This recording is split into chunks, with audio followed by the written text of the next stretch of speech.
नाही, हा जो निरोप आलेला आहे ना तो माझ्या प्रत्यक्ष कानापर्यंत कधी चालेल. तुम्ही आरोप केलाय ना? हो, आरोप केला म्हणजे कसा की माझ्या इकडे कोणी इथे लोक असतात जे बघतात, ते सांगतात अहो ते म्हणतात त्याचं काय करायचं. म्हटलं काही नाही करायचं, आपलं काही करायचं. मोर्चा झाल्यानंतर आहे का मला? काय मोर्चा झाल्यानंतरचे निरोप नाही, या आधीच्या गोष्टी नाही. सर मगाशी आपण मगर असा उल्लेख केला मगर. Yes yes. तर रोहित पवारांनी म्हणजे ते सासरे आहेत, शरद पवार इथे उदाहरणी सोबत बघायला जातात, त्याच्यावर 12 केसेस आहेत. कुठेतरी रोहित पवारांचा पर्सनल इंटरेस्ट आहे असं तुमचा एक उल्लेख हे आहे का, आरोप आहे का? मी एक तुम्हाला बोलतो sir, you are on the media, you have to connect the dots, that's your responsibility. आणि असं छापू नका, तुम्ही त्याला विचारा. I will speak when I see the paper. ह्या मॅटरवर मी 1 आठवडा याचा अभ्यास केलेला आहे, तर त्यानंतर तुमच्या समोर बसतो. आणि असं नाही का मी मास्टर आहे, कदाचित मला इन्फॉर्मेशन कमी असेल, मी साहेबांना विचारणार, तुमच्याकडनं मुद्दत घेणार आणि तुम्हाला परत तो आन्सर करणार. मी काय याचा हा नाही, एक्सपर्ट नाही. तसंच तुम्ही त्यांना विचारा. माझा उद्देश काय आहे, तुम्हाला दाखवायचं आहे बघा असं असं चाललेलं आहे, ही लोक इन्व्हॉल्ड आहे, ही लोकांनी असं असं बोललेले आहे. आता तुम्ही त्यांना विचारावं तुमचा इंटरेस्ट आहे का नाही आहे. असं नाही तर तुम्ही असं का स्टेटमेंट बोलतायत ते इंडियावरनं पडून जाणार आहे, त्याचं रेड कॉर्नर नोटीस करा. Devendra Fadnavis will be responsible for it. No, forget everything, all this land. How is mister Devendra Fadnavis connected with this entire episode? Eknath Shinde साहेबांशी तुमचं काही भेट झाली का? No sir, we have not, we don't even know the gentleman. ते sir असे म्हटले की शरद पवार साहेबांना ते नाही, शरद पवार ऐका आहे. ऐका ही स्टेज इन पुणे. एक मिनिट. ऐका, तुम्ही असं म्हटले पाहिजे की मी शरद पवारांना सुद्धा पहिले भेटलेलो एक दोनदा आणि ओळख सुद्धा आहे. हो. तर या सगळ्या तुमच्यावर ज्यावेळी आरोप झाले, तुम्ही म्हटले मी ज्यावेळी परदेशातून येईल हो. त्यावेळी याबद्दल खुलासा हो. केला. मग तुम्ही ह्या सगळ्यानंतर स्वतः शरद पवारांना काय भेटून हा सगळा विषय नाही, सांगितला? काय आहे की मला असं वाटलं नाही पहिल्यांदा की हे इतक्या लेवलचं आहे, हे काहीतरी आपलं गपछप चालल्यासारखं लोक करतायत. पण आता जेव्हा माझ्या विरुद्ध हे करा, रेड अलर्ट वगैरे, तेव्हा आय एम अलर्ट, हे काहीतरी फार जास्ती चाललेलं आहे. त्यामुळे मला शरद पवारांकडे जायला स्कोपही राहिला नाही. डायरेक्ट मी म्हटलं आता हे तर तुम्ही आता म्हणताय, मी खरंच तर कुठलं तरी बाहेर राहिलो असतो तरी मला अटक केली असती तर काय मला काही कळणार नाही कशासाठी केली. It is that nonsense. मी शरद पवारांना जाऊन विचार, पण असं आहे की शरद पवार काही असं सांगणार नाही. आणि शरद पवारांचा जो कॉन्टॅक्ट आलेला आहे आपल्या बोलण्यामध्ये तो इतकाच आहे की जयंतराव जे होते ते माझे चांगले परिचयाचे होते, त्यांच्याकडे शरद पवार येत असत. आता ते कशासाठी येत असत हेही मी तुम्हाला सांगतो.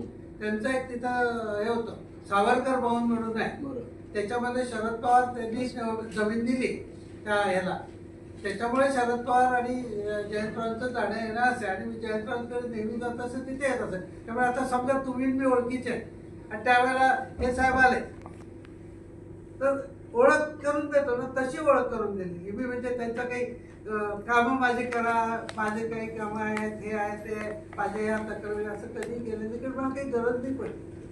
गुंतागुंत अशी होते 1994 से 2023 के बीच में 4 एक पॉइंट आउट किया आपने कि भावना घानेकर के कुमार और उमेश सुदानी और जो आप गैंग बता रहे हैं जी, उनके जरिए यशवंत विवरकर जी को जान का धोखा है, जीवन का धोखा निर्माण हुआ है. और जैसे उन्होंने पहले एक सवाल, मैंने ऐसा कुछ भी नहीं कहा कि जान का धोखा है, जीवन का धोखा है. ह्याच्यात लिहिलंय. अरे ऐका सर, ऐका, मैंने नहीं कहा है, मगर वो प्रेस नोट में है. तो ये एक ऑब्वियस कंक्लूजन है सर. आज करोड़ों की संपत्ति के मालिक है, इनका नाम रास्ते में घसीट रहे हैं, इनको देशद्रोही बोल रहे हैं, इनको बोल रहे हैं कि अंग्रेजों का तुम हमाली करते थे, ये करके इनकी छवि को खराब कर रहे हैं. तो इसके अंदर क्या होगा, नागरिक को लगेगा ये आदमी गलत है, तो कोई भी कुछ भी कर सकता है ना उस टाइम पे. नहीं तो अगर आप डायरेक्टली बैंक कर रहे हैं तो आपने जो इसमें लिखा है यही माना जाएगा ना कि आपने इस चीज की डिमांड की है कि मैं तो चाहता हूं एसआईटी बैठे और ये भी देखे क्या किसका कॉल किसके साथ जाता है और कब जाता है और किसने किसके साथ क्या डॉक्यूमेंट एक्सचेंज किया हुआ है. बैंक अकाउंट्स देखे कि कितना पैसा कौन ले रहा है और कितना पैसा कहां जा रहा है. हम सब फेस करने के लिए तैयार है। नहीं, मैं एक जो पहले सवाल ये पूछे थे आपसे कि क्या एसआईटी जांच रोहित पवार, के कुमार, उर्वेश सुदानी जी, और दूसरे लोगों के सब पर। खिलाफ भी आप स्पेशली कर रहे हम मांग रहे हैं, यस यस यस। सर एक महत्वाचा प्रश्न आहे. हा मुद्दा खऱ्या अर्थानं संजय शिरसाट यानं सिग्नेचर केल्यानंतर हा सगळा मुद्दा उपस्थित झाला. रोहित पवारांचं असं म्हणणं आहे. साधारणतः 2004 ते 2023 पर्यंतच्या कालावधीमध्ये तुम्ही ज्यावेळेस सिडकोकडे ही जमीन आम्हाला मिळावी 12.5% अंतर्गत हा अर्ज तुम्ही ज्यावेळेस तिथे केला तेव्हा त्या अर्जावर कुठल्याही प्रकारची कारवाई झाली नाही. 2023 मध्ये ज्यावेळेस सिडकोने तुम्हाला, आता हे तुम्हालाच माहिती की त्यांनी सबब दिलेली आहे कोणतेही कारण सांगून की तुम्हाला ही जमीन देता येणार नाही किंवा काही कारणं सांगितली असतील. पण त्याच्यानंतर नगरविकास खात्याने ज्यावेळेस संजय शिरसाटांची त्या ठिकाणी नेमणूक केली अध्यक्ष म्हणून, त्यानंतर काही दिवसातच या संदर्भामध्ये तुम्हाला ती जमीन देण्यात आली त्यांच्या सिग्नेचर प्रमाणे. तर तुम्ही जो केलेला अर्ज होता 2004च्या किंवा 2023च्या दरम्यानला, त्या अर्जामध्ये सिडकोने तुम्हाला असं दिलेलं कारण की ही जमीन तुम्हाला देता येणार नाही असं दिलेलं आहे का? नाही. आणि जर दिलं असेल तर त्यांनी असं का दिलंय? आणि जर दिलं नसेल तर मग अचानकपणे संजय शिरसाट सिग्नेचर करतात आणि ती जमीन तुमच्याकडे येते. यातली जी तफावत त्यांनी समजून सांगा, कारण मुद्दा खरा हाच आहे. मी तुम्हाला हे सगळं डिटेल सांगतो. आम्ही आमच्या जमिनीला 12.5% मिळावं हा अर्ज फार पूर्वी केलेला आहे. म्हणजे 90 साली जी आर आला की 12.5%, पण त्याच्यामध्ये काहीच विशिष्ट जमिनी दिल्या होत्या. त्याच्यानंतर 94 मध्ये परत जी आर आला, त्यात काही विशिष्ट जमिनी दिल्या होत्या. या असताना आम्ही 93 साली म्हणजे पहिला जी आर आल्यानंतर आणि दुसऱ्या जी आर येण्यापूर्वी आम्ही एक अर्ज दिला होता की आम्हाला याच्यावरती जसं सगळ्यांना तुम्ही देताय तसे आम्हाला 12.5% जमिनी द्याव्या. त्यावेळेला सिडकोनी याच्यावरती काही निर्णय घेतला नाही. आम्ही ज्या वेळेला तिथे सिडकोमध्ये जायचो तेव्हा ते म्हणायचे की त्याच्यामध्ये एक असा मुद्दा आहे की ॲब्सेंटी लँडलॉर्ड कोड हे स्पष्ट होत नाही आणि आम्ही त्याच्यासाठी ॲब्सेंटी लँडलॉर्ड कोड हे स्पष्ट व्हावं म्हणून युडीकडे, म्हणजे शासन म्हणतात पण युडीकडे पाठवलेलं आहे. आता असं सांगून आम्हाला अनेक वर्ष त्यांनी काही दाद दिली नाही. ही गोष्ट आहे 93 ते 97. शेवट मी 97 त्यांना विचारलं की तुम्ही नक्की काय करता, आम्हाला सांगा तरी काय आहे, कशासाठी आहे. मग मी शासनाला युडीमध्ये अर्ज केला. शासनाला म्हणजे आम्ही आता शासन म्हणतो पण युडीचा केला की असं आहे आणि हे ॲब्सेंटी लँडलॉर्ड म्हणतात. आम्ही ॲब्सेंटी लँडलॉर्ड नाही, कारण ॲब्सेंटी लँडलॉर्ड हा कायद्यामध्ये शब्द नाही. ही पहिली गोष्ट महत्वाची आहे. कायद्यात कुठेही ॲब्सेंटी लँडलॉर्ड, कुठलाही कोड काढा, कुठल्याही कोडमध्ये ॲब्सेंटी लँडलॉर्ड नाही.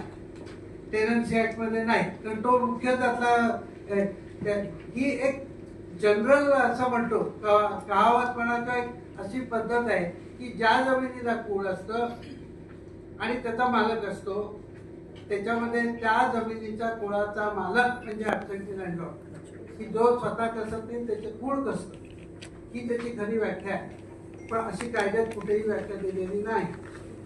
हे सगळं झाल्यानंतर आम्ही यांच्याकडे गेलो युडीकडे आम्ही अर्ज केला. 97ला अर्ज केला, 97च्या आधीच केला एखाद्या 5-6 महिन्यानंतर. 97 मध्ये जवळजवळ मला वाटतं डिसेंबरमध्ये तेव्हा त्यांनी याच्यावर सगळा उहापोह करून एक त्यांचा रेझोल्युशन पास केला. तर रेझोल्युशन म्हणायचं का आदेश म्हणायचं ते कायदे असेल ते, आणि त्याच्यामध्ये ॲब्सेंटी लँडलॉर्ड कोण होईल हे त्यांनी डिफाईन केलं. 3 कॅटेगरी दिल्या. आता मी इथं ते सांगू शकत नाही सगळं काय काय कॅटेगरी, तर बरंच लंबा प्रोसिजर, पण त्याप्रमाणे 3 तरी कॅटेगरी केल्या. त्या कॅटेगरीमध्ये मी बसत नाही हे स्पष्ट झालं. आता माझ्या अर्जावरच हे सगळं पुढे झालेलं प्रकरण आहे. त्याच्याप्रमाणे मग सिडकोने मला आता जी 53,000 स्क्वेअर मीटर जागा आहे ती देण्याच्या ऑर्डर्स केल्या 96 साली, 97 साली. 97-98 मध्ये ती ऑर्डर झालेली आहे.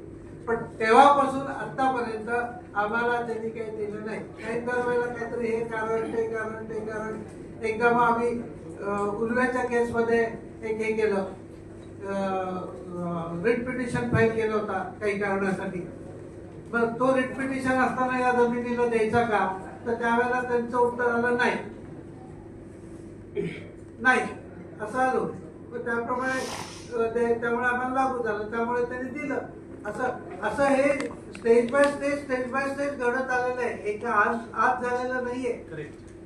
परत तेच सिडकोची लोक आम्हाला देत नव्हती ते इतके दिवस. पण हे क्लेरिफिकेशन होते सर की सिडकोने तुम्हाला या संदर्भामध्ये